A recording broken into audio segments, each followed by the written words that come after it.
नमस्कार विद्यार्थी मित्रांनो, आज स्पर्धा परीक्षा आणि अभ्यासाव्यतिरिक्त जो महत्त्वाचा एक टॉपिक आहे त्याबाबत मी या व्हिडिओमधून तुम्हाला सांगणार आहे. व्हिडिओचं टायटल तुम्ही बघितलेलं असेल की जन्म आणि मृत्यू नोंदी त्या ठिकाणी काढायच्या कशा, त्यानंतर नवीन काय सुधारणा झालेली आहे, आता कोणाला अधिकार ते जन्म आणि मृत्यूचे आदेश देण्याचे मिळालेले आहेत, कोणत्या अधिकाऱ्यांना त्या ठिकाणी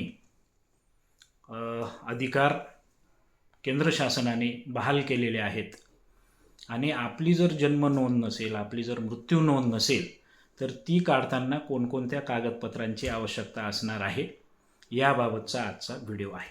त्यामुळे मित्रांनो, हा व्हिडिओ अतिशय महत्त्वाचा आहे. तुम्हाला स्वतःला, आपल्या पालकांना किंवा आपल्या नातेवाईकांना विविध कामांसाठी, उदाहरणार्थ इलेक्शन कार्ड काढायचं असेल, पासपोर्ट काढायचा असेल, आधार नोंदणी करायची असेल, किंवा इतर शैक्षणिक कामांसाठी, किंवा जमीन खरेदी विक्री असेल, किंवा विविध व्यवहारांसाठी त्या ठिकाणी जन्म दाखला आवश्यक असतो किंवा तुमच्या जन्मतारखेची नोंद आवश्यक असते. त्यामुळे मित्रांनो, हा व्हिडिओ तुम्ही नक्की शेवटपर्यंत बघा आणि नक्की आपल्या चॅनलला सबस्क्राईब करा. विद्यार्थी मित्रांनो, तुम्ही केवळ एका सेकंदाचं सबस्क्राईब बटन दाबल्यामुळे त्या ठिकाणी मला निश्चितच खूप हुरूप येतो आणि त्या ठिकाणी विद्यार्थ्यांपर्यंत, पालकांपर्यंत विविध माहित्या कशा पद्धतीने पोचवल्या जातील त्यासाठी रिसर्च करणं असेल, त्यासाठी विविध अशा लिटरेचरमधून माहिती काढणं असेल, यासाठी मला चांगला हुरूप मिळतो. त्यामुळे नक्की सबस्क्राईब करा मित्रांनो. आता मित्रांनो, सगळ्यात महत्त्वाचं म्हणजे काय, जन्म नोंद म्हणजे काय? तर जन्म नोंद म्हणजे आपण जेव्हा जन्माला येतो, बाळ जेव्हा जन्माला येत असतं, तर त्या ठिकाणी हॉस्पिटलमध्ये असेल किंवा एखाद्या गावामध्ये असेल किंवा एखाद्या स्थानिक स्वराज्य संस्थेच्या परिसरामध्ये असेल, त्या ठिकाणी बाळ जन्माला आल्यानंतर नियम असा आहे की त्याची जन्माची नोंद ही 30 दिवसांच्या आत होणं गरजेचं आहे.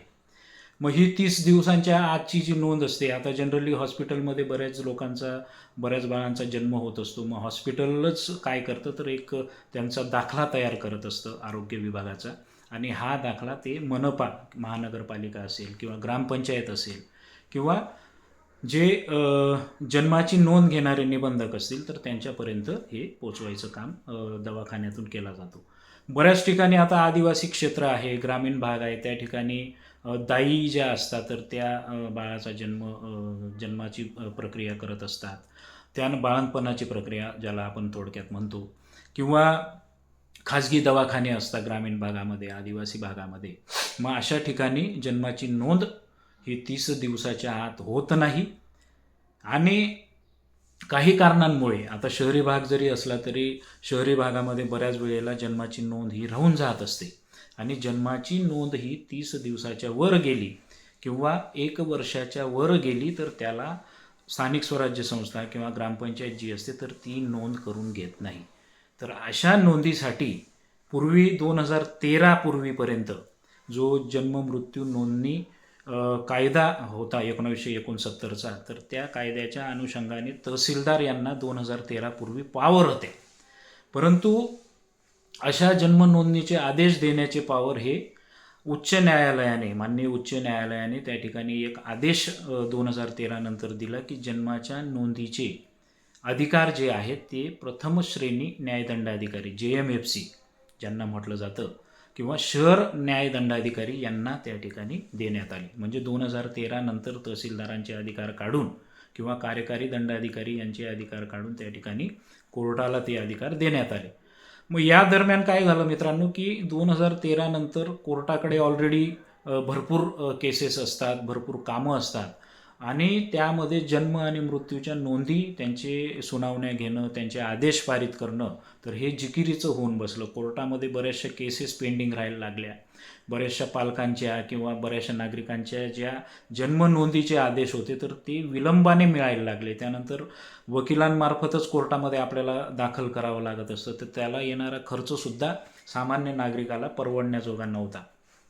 त्यामुळे जन्म मृत्यू नोंदणी सुधारणा विधेयक त्या ठिकाणी ऑगस्ट 2023मध्ये पारित करण्यात आलं आणि 1 ऑक्टोबर 2023पासून हे अधिकार केंद्र शासनाने त्या ठिकाणी पुन्हा तहसीलदारांना बहाल केले आणि आता 1 ऑक्टोबर 2023पासून तहसीलदार किंवा कार्यकारी दंडाधिकारी एक्झिक्युटिव्ह मॅजिस्ट्रेट ज्यांना म्हटलं जातं तर त्यांना हे अधिकार देण्यात आले की आता जन्म आणि मृत्यूच्या नोंदी जर उशिराने झालेल्या असतील, त्यांना जर विलंब झालेला असेल नोंदी करण्याला, तर ते आदेश निर्गमित करण्याचे अधिकार हे तहसीलदार यांना ह्या सुधारणा नियमानुसार त्या ठिकाणी देण्यात आलेले आहेत. आता मित्रांनो, हे झालं पूर्ण कशा पद्धतीने तहसीलदारांना अधिकार बहाल करण्यात आले याविषयी. आता आपण पुढचा टप्पा बघणार आहोत की जन्म आणि मृत्यू नोंदी ह्या आता कशासाठी आवश्यक आहेत. हा जो सुधारणा नियम आहे तर त्याच्यानुसार आता डिजिटल जन्म नोंदी देण्याचे त्या ठिकाणी अधिकार प्राप्त झालेले आहेत. हे डिजिटल जन्माच्या नोंदी ज्या आहेत तर त्या तुम्हाला एकदाच ऑनलाईन काढाव्या लागणार आहेत आणि हा जो डाटा आहे हा डाटाबेस पूर्णपणे आधार कार्ड काढण्यासाठी असेल, जनगणनेसाठी असेल, ऑनलाईन तुम्ही जर जमीन विक्री खरेदी केली असेल, ऑनलाईन तुम्हाला ड्रायव्हिंग लायसन काढायचं असेल, पासपोर्ट काढायचा असेल, तर हा जन्मदाखला डायरेक्ट डिजिटली ते संबंधित यंत्रणा ते वापरू शकणार आहे. हा एक फार महत्त्वाचा बदल किंवा फायदा नागरिकांना या सुधारणा विधेयकाने किंवा सुधारणा नियमानुसार झालेला आहे. त्यामुळे मित्रांनो, आता ज्या लोकांच्या जन्म नोंदी किंवा आपल्या नातेवाईकांच्या जन्म नोंदी जर पेंडिंग असतील, 1 वर्षाच्या वर गेलेल्या असतील, त्यांच्या अद्यापही नोंदी झालेल्या नसतील, म्हणजे 1969 नंतरच्या ज्या जन्म नोंदी अद्यापही पेंडिंग आहेत, तर अशा लोकांना तहसीलदारांचा आदेश घेऊन त्या ठिकाणी जन्म नोंद काढता येणार आहे. यासाठी काय काय डॉक्युमेंट लागतील हे आता आपण बघणार आहोत. सगळ्यात महत्त्वाचं म्हणजे मित्रांनो, जन्म दाखला ज्या व्यक्तीचा काढायचा आहे त्याचा अर्ज लागतो किंवा त्याच्या पालकांचा अर्ज लागतो. त्या ठिकाणी त्याच्या जन्माचा पुरावा म्हणजे त्याचं एक तर आधार कार्ड लागेल किंवा जर जन्माची नोंद त्या ठिकाणी एखाद्या हॉस्पिटलमध्ये झालेली असेल तर त्या हॉस्पिटलचा दाखला लागतो किंवा ज्या हॉस्पिटलचे डॉक्टर त्या ठिकाणी असतील त्या डॉक्टरांचा दाखलासुद्धा किंवा प्रमाणपत्र किंवा या बाळाचा जन्म या दवाखान्यामध्ये या तारखेला झालेला आहे असं प्रमाणपत्र लागतं. त्यानंतर ग्रामपंचायतीमध्ये किंवा स्थानिक स्वराज्य संस्थेमध्ये या जन्माची नोंद नसल्याबाबत त्या ठिकाणी स्थानिक स्वराज्य संस्थेचा दाखलासुद्धा त्या ठिकाणी आवश्यक आहे. त्यानंतर एक प्रतिज्ञा लेख किंवा स्वयं घोषणापत्रसुद्धा तुम्हाला करून घ्यायचं असतं. त्या बाळासंबंधित किंवा त्या व्यक्तीसमोर याच्या जन्माची नोंद उपलब्ध नाही, माझ्या माहितीनुसार याचा जन्म या तारखेला झालेला आहे आणि हे खरे आहे. त्यानंतर मित्रांनो, आपल्या जन्माच्या वेळी जे आपले 2 नातेवाईक त्या ठिकाणी हजर होते, मग घरी हजर असतील, दवाखान्यात हजर असतील, तर अशा 2 ज्येष्ठांचं किंवा 2 नागरिकांचं, 2 नातेवाईकांचं स्वयं घोषणापत्रसुद्धा यासोबत लागत असतं.